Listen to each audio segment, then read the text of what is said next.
тот же самый эстакаде насосом закачивают обратно в процесс. Это завод по переработке полиэтилена низкого давления. Рабочий процесс здесь улучшился после размещения новой установки рекуперации. На ее строительство ушло около 2 лет. Она позволяет не сжигать сырье на факеле, а возвращать его в производство. Здесь сразу двойной эффект для экологии и экономики. То есть можно сказать, что ничего мы на факел не сбрасываем после реактора, остается только незначительное количество азота и этилена. Мы ведем работу от избавления карбонового следа, меньше парниковых газов.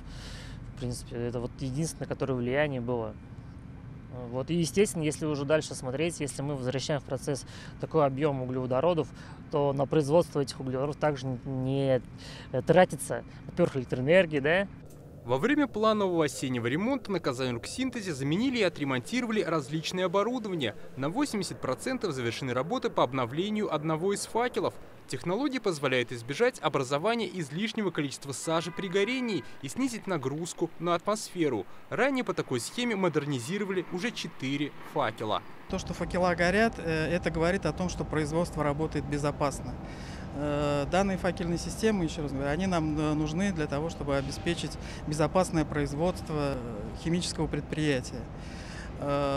Все наши мероприятия направлены на модернизацию факельных систем, да, они позволяют нам обеспечивать бездымную, полную утилизацию всех сдувочных газов, превращая их просто в диоксид углерода и воду. На заводе поликарбонатов надежность работы и производительность повысили новые полимерные насосы. 2 комплекта весом 47 тонн доставили из Японии. Как отмечают на предприятии, в условиях санкций проблем с обслуживанием импортного оборудования не возникало. Есть запчасти и отработана технология замещения. То есть так называемый реинжиниринг, то есть демонтируем запчасть, сканируем ее и пытаемся сами изготовить, потом поиск аналогов запчастей, также и параллельный импорт в крайнем случае.